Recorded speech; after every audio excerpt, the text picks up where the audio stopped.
నమస్తే. అధికారం కార్యక్రమానికి స్వాగతం. నేటి అధికార కార్యక్రమంలో చర్చించడానికి ముస్లిం ఓట్లను దండుకుంటున్న కమ్మారెడ్డి పార్టీలు ఆంధ్రప్రదేశ్లో, తెలంగాణలో వెలమారెడ్డి పార్టీలు.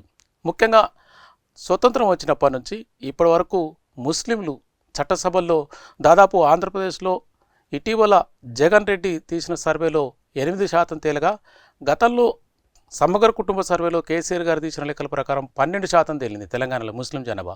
అయినా దానికి తగ్గట్టుగా చట్టసభల్లో మాత్రం ప్రాతినిధ్యం లేకపోవడం చాలా అన్యాయం. దీని మీద ఈరోజు చర్చించడానికి ఆంధ్రప్రదేశ్ బీఎస్పీ కోఆర్డినేటర్గా retired DGP doctor J Purnachandra garu మనతో ఉన్నారు. అలాగే జనం సాక్షి ఎడిటర్ రేమన్ గారు మనతో ఉన్నారు. ముందుగా డాక్టర్ జె పూర్ణచంద్ర గారిని దీని మీద కులకుశంగా అడిగి తెలుసుకుందాం. సార్ నమస్తే. ఈరోజు మీరు ఆంధ్రప్రదేశ్, తెలంగాణకు సంబంధించిన ముస్లిం పాపులేషన్, దానికి తగ్గ చట్టసభల్లో ప్రాతినిధ్యం గురించి కొంచెం వివరంగా చెప్తారా? అధికారం డిబేట్ పిలిచినందుకు ప్రైమ్ నైన్ వారికి, మరి యాంకర్ సూర్యారావు గారికి కూడా ధన్యవాదాలు. ఈరోజు ఆంధ్రప్రదేశ్లో ముస్లింల యొక్క ప్రాతినిధ్యం అసెంబ్లీల్లో కానీ పార్లమెంట్లో కానీ నానాటికి చాలా దిగజారినటువంటి పరిస్థితులు ఏర్పడుతున్నాయి. ఓ పక్క వక్ఫ్ బిల్లు పాస్ అయినప్పుడు కానీ దాని ముందు కానీ దాని మీద ఎటువంటి చర్చ లేకుండా ముస్లిం ప్రజానీకం యొక్క వాళ్ళకున్నటువంటి భావావేశాన్ని కానీ వాళ్ళకున్న మనోభావాలను కానీ అర్థం చేసుకునేటువంటి పరిస్థితి మరి భారతదేశంలో కానీ ఆంధ్రప్రదేశ్లో కానీ ఏం రాలేదు. అసలు ఈ వక్ఫ్ బిల్లు ఏమవుతుంది, దానివల్ల లాభాలేంటి, నష్టాలేంటి, అది నిజంగా ప్రజలకి ఏమైనా పనికొస్తుందా, పనికిరాదా అనే విషయాలు అటు ముస్లింలకి తెలియవు, ఇటు ప్రజలకు కూడా తెలియదు. అంటే ఈ రోజున దేశంలో, రాష్ట్రాల్లో పాలన, ప్రజలకు సంబంధించిన అంశాల మీద ప్రజలతో నిమిత్తం లేకుండా ఎవరైతే అధికారం చెలాయిస్తున్నారో, ఏ వర్గాల చేతుల్లో అయితే అధికారం ఉందో ఆ వర్గాల ప్రయోజనాల కోసమే ఈ ఆర్డర్లు ఇచ్చుకుంటున్నట్టుగా కనపడుతుంది. ఆంధ్రప్రదేశ్లో జగన్మోహన్ రెడ్డి హయాంలో జరిగినటువంటి క్యాష్ సర్వే ఫిబ్రవరి 24 నాడు ఒక పవర్ పాయింట్ ప్రజెంటేషన్ అధికారులు జగన్మోహన్ రెడ్డి ముఖ్యమంత్రికి ఇవ్వటం జరిగింది. ఈ పవర్ పాయింట్ ప్రజెంటేషన్ ప్రకారం ముస్లింల జనాభా ఆంధ్రప్రదేశ్లో 7.81% అని తేలింది. అంటే 87% ప్రజలని, అంటే 87% ప్రజల్ని సర్వే చేశారు. సర్వే చేస్తే 7.81% ముస్లింలు ఉన్నారని చెప్పి మరి ఆంధ్రప్రదేశ్లో తేలింది. అంటే 87%కే ముస్లింల యొక్క జనాభా దాదాపుగా 45 లక్షలు. అంటే ఇంకొక 13% ఎక్స్ట్రా ఉంటారనమాట. జనాభా లెక్కలు తీసుకుంటే 45 ప్లస్ 13% మోర్, అంటే దాదాపుగా 50 లక్షల మంది ముస్లిం ప్రజలు ఉన్నారంటే 500 crore ఉన్నారు ఆంధ్రప్రదేశ్లో. ఈ 500 crore ప్రజల గురించి అసెంబ్లీలో ఏమి చర్చిస్తారు, మరి మీడియాలో ఏం చర్చలు సాగుతున్నాయి, వీళ్ళ బాగోగుల గురించి మాట్లాడేవాళ్ళు ఎవరు? కనీసం ముస్లింల్లో అయినా నాయకులు ఉన్నారా? వాళ్ళు ఏమవుతున్నారు, ఏం జరుగుతుంది అనేది ఈరోజు మనం ఖచ్చితంగా తెలుసుకోవాల్సిన అవసరం ఉంది. ఇక్కడ ఓపెన్ కేటగిరీకి సంబంధించిన ముస్లింలు సయ్యద్లు 2,31,665 మంది ఉన్నారు. అంటే 0.54%, మొత్తం జనాభాలో 0.5% కన్నా ఎక్కువ ఉన్నారు. అలానే పఠాన్లు 1,70,000 ఉన్నారు, అంటే 0.4%. ఇది కాకుండా బీసీబీలో దూదేకుల కులానికి చెందినటువంటి ముస్లింలు 4,52,445, అంటే 1.05% ఉన్నారు పాపులేషన్. ఇవి చాలా పెద్ద కులాల కన్నా ఎక్కువ పాపులేషన్. పెద్ద కులాలంటే అగ్రవర్ణాలు. అలానే షేక్లు, ఇది చాలా ఈ పెద్ద పాపులేషన్. ఇది ప్రజలందరూ గమనించాలా, ముస్లింలు కూడా గమనించాల్సిన అవసరం ఉంది. ముస్లింలు ముఖ్యంగా తమ గురించి తాము తెలుసుకోవాల్సిన అవసరం ఈ రోజున ఉంది. దానికి షేక్లు చూడండి, బీసీఈ కింద 24,74,918 మంది ఉన్నారు, అంటే 5.72% ఉన్నారు. ముస్లిం షేక్లు 24 లక్షలు ఉంటే ఎమ్మెల్యేలు కేవలం 48 మంది ఉన్నారు. స్వాతంత్రం వచ్చినప్పటి నుంచి ఇప్పటి వరకు 48 ఎమ్మెల్యేలు. ఈ రోజున అసెంబ్లీలో ఉన్నది 3-4 ఎమ్మెల్యేలు. కాకపోతే స్వాతంత్రం వచ్చినప్పటి నుంచి ఇప్పటి వరకు 48 మంది ఎమ్మెల్యేలు ఉన్నారు. దూదేకులు 4.5 లక్షల పైగా ఉంటే ఇంతవరకు ఒక్క ఎమ్మెల్యే కూడా లేరు దూదేకుల కులం నుంచి. ఇది చాలా ఇంపార్టెంట్ విషయం. మరి రాజకీయ నాయకులు గ్రహించాలా? మీరు ఇంత పాపులేషన్ ఇగ్నోర్ చేస్తున్నారు, ఇది ప్రజాస్వామ్యానికి మంచిది కాదు. అలానే సయ్యద్లు 2,31,100 ఉన్నారు, వాళ్ళ నుంచి ఒక్కరు కూడా ఎమ్మెల్యే లేరు. పఠాన్లు 1,70,000 ఉన్నారు, 6 ఎమ్మెల్యేలు అయ్యారు. మరి ముస్లిం కటిక 17,000, రజక 12,000, కురేషి 11,000. మనకున్న సమాచారం మేరకు అక్కడున్న రిపోర్ట్లో ఉన్న అంశాలను మనం ఇవ్వటం జరిగింది. సో ఇప్పుడు ఇదే కంపారిజన్ మనం ముస్లిం షేక్లు 24,74,918 మంది ఉంటే 48 ఎమ్మెల్యేలు ఉంటే, వీళ్ళకన్నా తక్కువ ఉన్న రెడ్లు 20,84,416 ఎమ్మెల్యేలు ఉంటే 16 మంది ఉంటే 658 మంది ఎమ్మెల్యేలు ఉన్నారు. అదే కమ్మలు 24, వీళ్ళు ముస్లిం షేకుల్లో సగానికి సగం ఉన్నటువంటి కమ్మలు 14 లక్షల మంది ఉంటే 549 మంది ఎమ్మెల్యేలు ఉన్నారు. ఈ రోజున ముస్లింల యొక్క వాళ్ళ సంఖ్యాపరంగా రావాల్సిన ఎమ్మెల్యే సీట్లన్నీ గుంజుకునేది కమ్మారెడ్లే. ఈ రోజున బీసీలకి, ఎస్సీలకి, ఎస్టీలకి, ముస్లింలకి అన్యాయం జరుగుతుందంటే ఈ కమ్మారెడ్డి పాలన వల్లనే అన్యాయం జరుగుతుంది. ముస్లింలు మరింత వెనకబడి ఉండటానికి కారణం ఈ కమ్మారెడ్డి కుల పార్టీలే కారణం. ఇంకో విషయం ఈ రోజున మనం ముస్లింల పరంగా తెలుసుకోవాల్సింది, బహుజనుల పరంగా తెలుసుకోవాల్సిన అంశం ఏంటంటే, వార్షిక తలసరి ఆదాయం ఎంత ఉంది? 2012 లెక్కల ప్రకారం బీసీలు, ముస్లింల ఆదాయం 20,000 మాత్రమే ఉంది తలసరి ఆదాయం. ఎస్సీల ఆదాయం 19,000 ఉంది, ఎస్టీల ఆదాయం 16,000 ఉంది.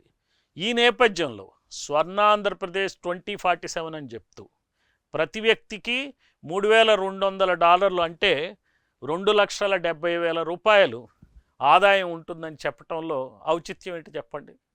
ఏ రకంగా 2,70,000 ఆదాయం సమకూర్చగలరు? ఏ పద్ధతిలో సమకూర్చగలరు? రాజ్యాధికారం మీ దగ్గరే పెట్టుకుంటారు, మీరే ఎమ్మెల్యేలు, మీరే మంత్రులు, మీరే సీఎంలు. మరి కాంట్రాక్టులు కానీ, కాంట్రాక్టర్స్ కానీ మీ కులాల నుంచే అవుతారు. మరి ఏదైతే ప్రభుత్వ ఖజానా నుంచి వేల కోట్ల రూపాయలు ఏవైతే ఉన్నాయో అవన్నీ కాంట్రాక్టులన్నీ, స్కీములన్నీ మీ వాళ్ళ చేతుల్లోకి పోయి అందులో పర్సంటేజీలు తీసుకుని మీరు వేల కోట్ల అవినీతికి పాల్పడుతూ మీరు ధనికులు, మరింత ధనికులు అవుతున్నారు. మరి బీసీలు, ఎస్సీలు, ఎస్టీలు, ముస్లింలు పేదలు మరింత పేదలు అవుతున్నారు. మరి స్వర్ణాంధ్రప్రదేశ్ ఎలా సాధ్యం అవుతుంది? మీ డెవలప్మెంట్ మోడల్లో మీరు డెవలప్ అవుతారు కానీ వీరు ఇప్పటికీ డెవలప్ కాని పరిస్థితులే ఉన్నాయి ఈ రోజున ఆంధ్రప్రదేశ్ రాష్ట్రంలో. ఎమ్మెల్యేల సంఖ్య 1952లో ఆంధ్రప్రదేశ్ అసెంబ్లీలో ఒక్క ముస్లిం అభ్యర్థి కూడా ఎమ్మెల్యే కాల. 55లో 4 అయ్యారు. మరి 62లో ఒకరు ఎమ్మెల్యే అయ్యారు. 67లో 2 అయ్యారు. 1972లో 7 అయ్యారు. ఆ తర్వాత నుంచి 78, 83 నుంచి మిగిలిన ఎన్నికల్లో 4 కానీ, 3 కానీ, 2 కానీ ఎమ్మెల్యేలు అవుతున్నారు. ఇట్లా ముస్లిం ఎమ్మెల్యేలు 2,902 మంది ఎమ్మెల్యేలు ఆంధ్రప్రదేశ్లో స్వాతంత్రం వచ్చినప్పటి నుంచి ఇప్పటికైతే కేవలం 54 మందే ఎమ్మెల్యేలు అయ్యారు. వాళ్ళ వివరాలు కూడా మీకు తెలియజేస్తాను. ఈ నియోజకవర్గాలు కడప, గుంటూరు, కదిరి. మరి మీకు చాలామంది తెలిసే ఉంటారు, జానీ గారు కానీ, పఠాన్, జియావుద్దీన్, సుబానీ, మస్తాన్ వలీ, నజీర్ అహ్మద్. విజయవాడ, విశాఖపట్నం, కర్నూలు, నంద్యాల, అట్లానే మదనపల్లి, భద్రాచలంలో కూడా అప్పట్లో ఎమ్మెల్యే ఒక ఆయన అయ్యారు భద్రాచలంలో. ఇది మన ఎమ్మెల్యేలు ఎవరైతే ముస్లిమ్స్ నుంచి ఎలక్ట్ అయిన వాళ్ళు మహమ్మద్ రహమతుల్లా షేక్, ఖలీల్ పాషా, అహ్మదుల్లా మహమ్మద్ సయ్యద్, అమ్జద్ బాషా. ఇప్పుడు చాలామంది ఇప్పుడు ఎక్కడున్నారో కూడా మనకు తెలియదు. ఒకసారి సీట్ ఇస్తే మళ్ళీ రెండోసారి సీట్ ఇవ్వరు వీళ్ళకి, ఎందుకంటే వాళ్ళు అక్కడ పాతుకుపోతే ఈ పార్టీలకి కష్టం. రైమన్ గారు, తెలంగాణలో సమగ్ర కుటుంబ సర్వే ప్రకారం 12% ముస్లిం పాపులేషన్ తేలినా ప్రజెంటు తెలంగాణ క్యాబినెట్లో ముస్లింలకు సంబంధించిన ప్రాతినిధ్యం లేదు. అలాగే చట్టసభల్లో రెగ్యులర్గా పాత బస్తీలో వస్తున్న రిప్రజెంటేషన్ తప్ప నీకు తెలంగాణ వ్యాప్తంగా ఉన్నటువంటి ఎమ్మెల్యేలు ఎవరు కూడా, ఏ పార్టీ కూడా, వెలమారెడ్డి పార్టీలు ఎవరు కూడా ప్రాతినిధ్యం ఇవ్వట్లేదు. అట్లనే ఆంధ్రప్రదేశ్లో ఇప్పుడు ఒక నంద్యాల నుంచి ఎలక్ట్ అయిన ఫారూక్ గారు క్యాబినెట్లో ఉన్నారు తప్ప అక్కడ జనాభాకు తగ్గట్టు ప్రాతినిధ్యం లేకపోవడానికి గల కారణాలను ఇప్పుడు రేమన్ గారు వారి మాటల్లోనే ఇందాం. అధికారం చర్చ చేపట్టడం నిజంగా స్వాగతించదగ్గ పరిణామం. ఈ అధికారంలో ముస్లింల వాటా ఎంత, తెలంగాణ రాష్ట్రంలో వెల్మా అలాగే రెడ్డి కమ్యూనిటీలు కలిపి తీసుకున్నటువంటి వాటా ఎంత, అలాగే ఉమ్మడి ఆంధ్రప్రదేశ్ ఇప్పుడున్నటువంటి ఆంధ్రప్రదేశ్లో అక్కడ కమ్మారెడ్డి కమ్యూనిటీలు కలిపి ఎలాగ ముస్లింలను ఓటు బ్యాంకుగా మార్చి ఎలా వీళ్ళని దోచుకుంటున్నారనేటువంటి అంశం చర్చ చేపట్టినందుకు యాంకర్ సూర్యారావు గారు, అలాగే చర్చలో పాల్గొంటున్న రిటైర్డ్ డీజీపీ పూర్ణచంద్రరావు గారికి ముందుగా నమస్తే. చాలా మంచి చర్చ అండి. డెఫినెట్గా మనం ఉమ్మడి ఆంధ్రప్రదేశ్లో కనుక మనం గతంలో చూసుకున్నట్టయితే ఎన్టీ రామారావు గారు ముఖ్యమంత్రిగా ప్రమాణం చేసినప్పుడు బషీరుద్దీన్ బాబు ఖాన్ గారితో చేశారు. అంటే ఇద్దరే, ఒకరు రామారావు గారు, ఒకరు బషీరుద్దీన్ బాబు ఖాన్. ఆ తర్వాత మనం చూసినట్టయితే కె చంద్రశేఖరరావు గారు ప్రమాణం చేసినప్పుడు మహమూద్ అలీతో మాత్రమే ప్రమాణం చేశారు. ఇప్పుడు విచిత్రం ఏంటంటే తెలంగాణ రాష్ట్రంలో అసలు మైనారిటీలకు మంత్రే లేరు. అంటే గతంలో ఎంతో కొంత ప్రాధాన్యత ఇచ్చినట్టుగా కనపడ్డప్పటికీ ఈసారి ఇప్పుడు చూసుకుంటే మొత్తం ముస్లిం సామాజిక వర్గం ఈరోజు అంటరాని వారుగా మారిపోయినట్టుగా మనం పూర్తిగా కనపడుతూ ఉంది. ఇప్పుడు అలాగనే తెలంగాణలో మనం చూసుకున్నట్టయితే 119 నియోజకవర్గాల్లో కేవలం హైదరాబాదు పాత బస్తీలో నుంచి గెలిచిన 7 మంది ఎంఐఎం ఎమ్మెల్యేలు తప్పనిస్తే మిగిలిన ఒరిజినల్ తెలంగాణ నుంచి అసలు ప్రాతినిధ్యమే లేదు. గతంలో కామారెడ్డి నుంచి షబీర్ అలీ గారు గెలిచేవారు, అట్లానే మెదక్ నుంచి ఫరీదుద్దీన్ గారు గెలిచేవారు, అట్లానే షకీల్ మనకు బోధన్ నుంచి ఎమ్మెల్యేగా ఉండేవారు. అట్లా అక్కడోరు ఎమ్మెల్యేగా గెలిచి వచ్చే పరిస్థితి ఉండేది. ఈసారి రాజకీయ పార్టీలు కూడా ఆయా స్థానాల్లో వాళ్ళకు టికెట్లు ఇవ్వకపోవడం, ఇప్పుడు కామారెడ్డికి అక్కడ కేసీఆర్ గారు పోటీ చేయడం, అట్లానే రేవంత్ రెడ్డి గారు వచ్చి పోటీ చేయడం వల్ల షబీర్ అలీ గారిని నిజామాబాద్కు పంపేయడం జరిగింది. ఆయన అక్కడ ఓడిపోయారు. ఈ అంశాలు పక్కన పెడితే మొత్తం ఉమ్మడి ఇప్పుడున్నటువంటి ఆంధ్రప్రదేశ్లో కూడా దాదాపు 8% ముస్లిమ్స్ ఉన్నారు. 8% ఉన్నటువంటి ఈ ముస్లింలకు ఇస్తున్నటువంటి రాజకీయ పార్టీలు ఇస్తున్నటువంటి ప్రాతినిధ్యం ఎంత, ప్రాధాన్యత ఎంత అన్నప్పుడు కేవలం ఇక్కడ కూడా ముస్లింలను ఓటు బ్యాంక్గా మార్చుకుంటున్నారు. అట్లానే ఒక విద్వేష రాజకీయాలకు ముస్లిం సమాజాన్ని మొత్తాన్ని అంటరాని వాళ్ళుగా చూపెట్టేటువంటి ప్రయత్నం. సమాజంలో నిజానికి బీసీలు మైనారిటీలు అంటే నిజానికి ఎస్సీ ఎస్టీ బీసీ మైనారిటీలుగా ఐక్యం కావాలని చెప్పి కన్షీరామ్ గారు కానివ్వండి, లేకపోతే బహుజన్ సమాజ్ పార్టీ కానివ్వండి, మిగతా అంటే రాజకీయ పార్టీలు మా వాటా ఎంత, ఓట్లు మావి సీట్లు మీవా అనేటువంటి ఒక నినాదంతో కన్షీరామ్ గారు దేశవ్యాప్తంగా ఒక నినాదం తీసుకొచ్చినటువంటి సందర్భంలో మనువాద పార్టీలు కూడా అసలు మనమంతా హిందువులమే, ఈ దేశంలో 80% మనమున్నాం, 20% ముస్లిమ్స్ మాత్రమే ఉన్నారు, అసలు ఈ 20% మనం అణిచివేయాలి, వీళ్ళు మనకు శత్రువులుగా చూపెట్టేటువంటి ప్రయత్నం మనవాదులు ఒకవైపు చేస్తూ ఉంటే ఈ దేశంలో కులగణన జరగాలి, అట్లానే అణగారిన కులాల వాటా ఎంత, మీరు చెబుతున్నటువంటి 80లో కమ్మరి, కుమ్మరి, సాగలి, మంగలి, పద్మశాలి అట్లా అనేక ఉత్పత్తిలో భాగమైనటువంటి కులాల వాటా ఎంత, ఆ కులాల వాటాలో ఒక పెద్ద సంఖ్యగా ఉన్నటువంటి ఒక సమూహంగా ఉన్నటువంటి ముస్లింల వాటా ఎంత అనేటువంటి చర్చను చేపట్టడం నిజంగా అభినందించదగ్గ విషయం. ఇటు ఆంధ్రప్రదేశ్లో మొత్తంగా మనం చూస్తే స్వతంత్రం సిద్ధించినప్పటి నుంచి స్వతంత్ర పోరాటంలో కీలకమైనటువంటి భాగస్వామ్యం తీసుకున్నటువంటి ముస్లిం కమ్యూనిటీని క్రమంగా అణిచివేస్తూ వచ్చినారు. మొత్తం స్వతంత్రం సిద్ధించినప్పటి నుంచి 48 మంది మాత్రమే అక్కడ ఆంధ్రప్రదేశ్లో ఎమ్మెల్యేలుగా అయ్యారంటే నిజంగా సిగ్గుతో తలదించుకోవాల్సినటువంటి అంశం. అలాగే కమ్మ రెడ్డి సామాజిక వర్గం నుంచి మొత్తం వాటానంతా కొల్లగొట్టుకోవడం అక్కడ చూసాం. ఇక్కడ మనం 2 సామాజిక వర్గాలే అయితే వెల్మా లేకపోతే రెడ్డి అన్నట్టుగా తెలంగాణలో మనం చూస్తున్నాం. గతంలో జలగం వెంగళరావు కావచ్చు, లేకపోతే కె చంద్రశేఖరరావు గారు కావచ్చు, మిగతా వాళ్ళందరూ రెడ్డి సామాజిక వర్గమే.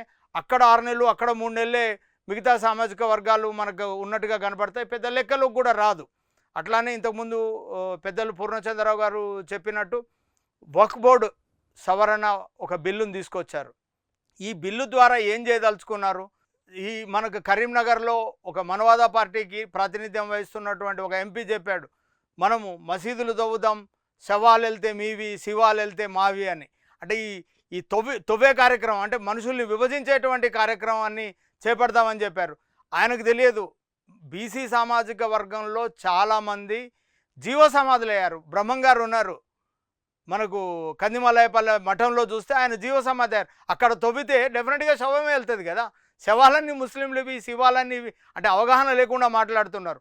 ఈ తవ్వడాల కార్యక్రమాలు పక్కన పెట్టి చట్టబద్ధంగానే ముస్లింల ఆస్తుల్ని లాక్కోవడానికి చేసినటువంటి తెరదీసినటువంటి కుట్రనే వక్ఫ్ బిల్లుకు ఉన్నటువంటి చట్టబద్ధతను సవరించి, అంటే ఇప్పుడు మక్కా మసీద్ ఉంటుందండి, దీనికి సంబంధించి ఆధారాలు పత్రాలు ఇప్పుడు దొరికే పరిస్థితులు లేవు. అంటే చాలా ప్రాపర్టీస్ని వక్ఫ్ చేసినప్పుడు ఓరల్గా కూడా చేశారు. ప్రతిదానికి ఆధారాలు పత్రాలు లేవు. 1955 చట్టం ప్రకారం స్వతంత్రం సిద్ధించిన తర్వాత యథాతథ స్థితి, ఎవరి పేరు మీద ఏ ధార్మిక సంస్థలకైతే ఆ ఆస్తులు ఉన్నాయో వాటి ప్రాతిపదికనే కొనసాగాల్సినటువంటి అవసరం ఉంది. ఈ రోజున అంటే ఈ రాష్ట్రంలో బహుజనవాదాన్ని బలహీనపరచడానికి, ఈ దేశంలోనే బలహీనపరచడానికి మనవాద పార్టీలు చేస్తున్నటువంటి కుట్ర బీసీలను మైనారిటీలను ఐక్యం కాకుండా ఉంచడం. బీసీలు మైనారిటీలు కనుక ఐక్యమైతే సునాయాసంగా రాజ్యాధికారాన్ని హస్తగతం చేసుకుంటారు. తెలంగాణలో 50% దాటారు ముస్లింలు బీసీలు కలుపుకున్నప్పుడు. అలాగే ఆంధ్రప్రదేశ్లో కూడా 50% దాటినటువంటి పరిస్థితి మనకు చాలా స్పష్టంగా, అంటే ఇక్కడ కేసీఆర్ చేసిన సమగ్ర సర్వే కావచ్చు, రేవంత్ రెడ్డి గారు చేసినటువంటి సర్వే కావచ్చు, అక్కడ జగన్ చేసినటువంటి సర్వే కావచ్చు, ఎవరు చేసినటువంటి సర్వేలలో కూడా ఒకే రకమైనటువంటి అంశం తేలింది. అటు మైనారిటీలు బీసీలు కలిస్తే రాజ్యాధికారం అనేది చేతిలోకి వచ్చేటువంటి పరిస్థితి ఉంది. కాబట్టి ఇప్పుడు మనము కేంద్ర ప్రభుత్వం మాత్రం, అంటే భారతీయ జనతా పార్టీ నేతృత్వంలో ఉన్నటువంటి ఎన్డీఏ సర్కారు వక్ఫ్ బిల్లు చట్టసభల్లో ప్రవేశపెట్టినప్పుడు అక్కడ జగన్మోహన్ రెడ్డి మద్దతు ఇచ్చాడు, అట్లానే చంద్రబాబు నాయుడు కూడా మద్దతు ఇచ్చారు. వీళ్ళకు ఓట్ల కోసం వచ్చినప్పుడు మాత్రం మైనారిటీల పట్ల వీళ్ళు కారుస్తున్నటువంటి మొసలి కన్నీరును మైనారిటీ సమాజం ఖచ్చితంగా గుర్తుంచుకుంటుంది. ఓటు అడగడానికి వచ్చినప్పుడు కీలేరికి వాత పెట్టేటువంటి పరిస్థితి డెఫినెట్గా రాబోయే ఎన్నికల్లో ఖచ్చితంగా మైనారిటీలు చూపెడతారు. ఒకవైపు బహుజనవాదాన్ని మాట్లాడుతూ, ఇంకోవైపు బీసీల పక్షపాతం అని చెప్తూ, మరోవైపు మైనారిటీల పక్షపాతం అని మాటల్లో చెప్పుకుంటూ చేతల్లోకి వచ్చే వరకు వీరు ఎట్లాంటి పరిస్థితుల్ని తీసుకొస్తున్నారు. ఈ దేశాన్ని హిందువులుగా ముస్లింలుగా విభజించేటువంటి ఒక మనువాద ఎజెండా కుట్రలో చంద్రబాబు నాయుడు, జగన్మోహన్ రెడ్డి కూడా భాగస్వామ్యం తీసుకున్నారనేది మొన్న వక్ఫ్ బోర్డు సవరణ బిల్లుకు ఓటేయడం ద్వారా మనకు చాలా స్పష్టంగా కనపడింది. కాబట్టి వీళ్ళు ముసుగు ధరించినటువంటి మనువాద ఎజెండాను మోస్తున్నటువంటి వాళ్ళుగానే మనము ఆంధ్రప్రదేశ్లో కూడా గుర్తించాల్సినటువంటి అవసరం ఉంది. ఒకే రకమైనటువంటి ఎజెండా భారతీయ జనతా పార్టీ ఈరోజు పెట్టుకున్నది. ఈ దేశాన్ని హిందువులుగా ముస్లింలుగా విభజించాలి. మనము ట్రిపుల్ తలాక్ను చూసినాం. ట్రిపుల్ తలాక్ అనేది అసలు నిజానికి ముస్లిం సమాజంలో లేనే లేదు. దాన్ని ఒక చట్టం చేశారు. మన సుప్రీంకోర్టు అడిగింది, వివిధ రాష్ట్రాల వద్ద ఉన్నటువంటి డాటా ఎంత, అసలు మిగతా కోర్టులలో ఎన్ని కేసులు పెండింగ్ ఉన్నాయంటే నిజానికి వచ్చినటువంటి రాష్ట్రాల నుంచి వచ్చినటువంటి రిప్లై వింటే మనం అంతా ఆశ్చర్యపోతాం. ఒక్క కేసు కూడా ఎక్కడ పెండింగ్లో లేదు. ఆ షబానా బాను అనేట ఆమె సుప్రీంకోర్టుకు వచ్చిన ఆ ఒక్క కేసు మినహా దేశంలో ఎక్కడా పెండింగ్లో లేనటువంటి కేసులకు సంబంధించి ఒక చట్టాన్ని తీసుకొచ్చారు. చట్టం తెచ్చారు. నిజానికి అది మహిళలకు రక్షణ అంటున్నారు. ఒకవేళ మహిళలకు రక్షణ అంటే దేశవ్యాప్తంగా మనం అందరం నిజానికి మహిళల్ని భాగస్వామ్యం చేయాలనుకుంటున్నాం. మహిళల హక్కుల గురించి మాట్లాడుతున్నటువంటి సమాజంలో భాగమైనటువంటి వాళ్ళమే మనమంతా. దాన్ని మనం తప్పక సమర్థిస్తాం. అదే ముస్లిం పురుషుడికి సంబంధించి విడాకులకు పోతే దాన్ని క్రిమినల్ మ్యాటర్గా, అదే హిందువులు కనుక వస్తే కనుక దాన్ని సివిల్ మ్యాటర్గా, ఒకవేళ ఈ ట్రిపుల్ తల్లాకు సంబంధించి ఎవరైనా ఉల్లంఘిస్తే 3 సంవత్సరాల శిక్ష. అదే మిగతా సమాజంలోకి వస్తే అంటే భరణం ఇవ్వకపోతే కోర్టు ఇచ్చినటువంటి ఆదేశాన్ని ధిక్కరిస్తే సంవత్సరం శిక్ష. అంటే this is the violation of article 14. అంటే మనుషుల్లో ఒకే రకమైనటువంటి నేరానికి 2 రకాలుగా శిక్షలు వేస్తున్నారు. ఈ సమాజానికైతే 3 సంవత్సరాలు, మిగిలిన వాళ్ళకైతే శిక్షే లేదు. అది కోర్టు తీర్పును అంటే కోర్టు ఆదేశాన్ని ధిక్కరిస్తే 1 సంవత్సరం శిక్ష. ఈ దేశాన్ని హిందువులుగా ముస్లింలుగా విభజించే కుట్ర నుంచి బయటకు వచ్చి బహుజనులమంతా ఏకమై బహుజన రాజ్యాన్ని స్థాపించుకోవడం కోసం ఓట్లు మనవే, సీట్లు మనవే, హిందువులు ముస్లింలుగా విభజించేటువంటి కుట్ర నుంచి బయటకు వచ్చి మా వాటా ఎంత, మీరు చెబుతున్నటువంటి అధికారంలో అణగారిన కులాలు ఎక్కడున్నాయి, బహుజన కులాలు ఎక్కడున్నాయి, చెమటోడ్చిన కులాలు ఎక్కడున్నాయి, ఈరోజు మీరు చెప్తున్నటువంటి జీడిపిలో, ఈరోజు మీరు చెప్తున్నటువంటి పర్ క్యాపిటల్ ఇన్కంలో వాటా ఎంత, రెక్కలు ముక్కలు చేసి దేశానికి అన్నం పెట్టినటువంటి శ్రమజీవులకు సంబంధించి చట్టసభల్లో వాటా ఎంత అనేటువంటి ప్రశ్నించే ఒక మహత్తర కార్యక్రమాన్ని చేపట్టినందుకు ప్రైమ్ న్యూస్ యాజమాన్యానికి, యాంకర్కి, అలాగే చర్చలో పాల్గొన్నటువంటి పూర్ణచంద్రరావు గారికి నమస్కారాలు తెలియజేస్తూ, ఇలాంటి చర్చలు మరిన్ని జరగాలి, సమాజంలో మార్పు రావాలి, అంతిమంగా రాజ్యాధికారాన్ని హస్తగతం చేసుకునేంత వరకు ఇట్లాంటి చర్చలు, పోరాటాలు కొనసాగాలని కోరుకుంటూ సెలవు తీసుకుంటున్నా. నమస్కారం. చివరిగా పూర్ణచంద్ర గారు దీని మీద కంక్లూజన్ చేయండి. ఓవరాల్గా 2 రాష్ట్రాల్లో ఉన్నటువంటి ముస్లిం పాపులేషన్కి తగ్గట్టు ప్రాతినిధ్యం రావాలంటే మనం చేయాల్సిన కార్యక్రమాలు ఏంటి, దానికి బహుజన కాన్సెప్ట్లో మీ బహుజన సమాజ్ పార్టీ చేస్తున్నటువంటి యాక్టివిటీని కొంత వివరించండి. ఈ రోజున ఆంధ్రప్రదేశ్లో ఒక్కటి మాత్రం రాజకీయ నాయకులు అర్థం చేసుకోవాలి, రాజకీయ పార్టీలు అర్థం చేసుకోవాలి, బహుజనులు కూడా అర్థం చేసుకోవాలి. ఎన్నాళ్ళలో దోపిడీ సాగదు. ఏనాటికైనా సరే మరి ప్రజలు, బహుజనులు లాంటి ముస్లింలు కానీ, ఎస్సీలు కానీ, ఎస్టీలు కానీ కమ్మారెడ్డి వర్గాల యొక్క రాజకీయ ఆధిపత్యాన్ని అంతం చేయటానికి ఆ రోజు ఉంది. మరి నాయకులందరూ దీన్ని దృష్టిలో పెట్టుకోవాలి. వివిధ కులాలకు సమమైనటువంటి జనాభా దామాష పద్ధతిలో ప్రాతినిధ్యం ఇవ్వాలి. ఆ డైరెక్షన్లోనే, ఆ దిశలోనే బహుజన్ సమాజ్ పార్టీ పనిచేస్తుందని చెప్పి తెలియజేస్తున్నాం. జగన్మోహన్ రెడ్డి చేసిన సర్వే ఆధారంగా 52% బీసీలు ఉన్నారని తేలింది. కాబట్టి ఈ బీసీల్లో షేకులు ఉన్నారు, దూదేకుల కమ్యూనిటీ నుంచి ఉన్నారు, ముస్లింలు ఉన్నారు. అధిక శాతం ముస్లింలు బీసీలుగా ఉన్నారు. కాబట్టి మేము డిమాండ్ చేసేది ఏంటంటే బహుజన్ సమాజ్ పార్టీ తరఫున 52% రిజర్వేషన్ డిమాండ్ చేస్తున్నాం. విద్యా ఉద్యోగాల్లో, స్థానిక సంస్థల్లో, చట్టసభల్లో ఇవ్వాలి. ఇప్పటికే తెలంగాణ కాంగ్రెస్ ప్రభుత్వం 42% రిజర్వేషన్లు విద్యా ఉద్యోగాల్లో, స్థానిక సంస్థల్లో ఇచ్చింది. ఎప్పుడైతే చట్టసభల్లో ఈ రోజున 4 ఎమ్మెల్యేలు కాదు, ఏపీ అసెంబ్లీలో ముస్లింల నుంచి ఉండాల్సింది 4 కాదు, 13-14 మంది ఎమ్మెల్యేలు ఉంటేనే కానీ ముస్లింల యొక్క సమస్యలకి, ముస్లిం ప్రజల యొక్క బాధలకి మరి సరైనటువంటి ప్రాతినిధ్యం దొరకదు, పరిష్కారాలు దొరకవు. కాబట్టి బహుజన్ సమాజ్ పార్టీ ఆ దృష్టితో బీసీలందరికీ 52% రిజర్వేషన్లు వచ్చే విధంగా ఉద్యమాన్ని చేపడుతున్నాం. ఏప్రిల్ 11 నాడు జ్యోతిబా పూలే జయంతి నాడు అన్ని జిల్లా కేంద్రాల్లో బహుజన్ సమాజ్ పార్టీ ధర్నాలు చేపట్టింది. ఖచ్చితంగా ప్రభుత్వాన్ని నిలదీస్తాం, ప్రజల్ని మొబిలైజ్ చేస్తాం. దీన్ని దృష్టిలో పెట్టుకుని రాజకీయ పార్టీలన్నీ స్పందించాలని చెప్పి కోరుతున్నాం.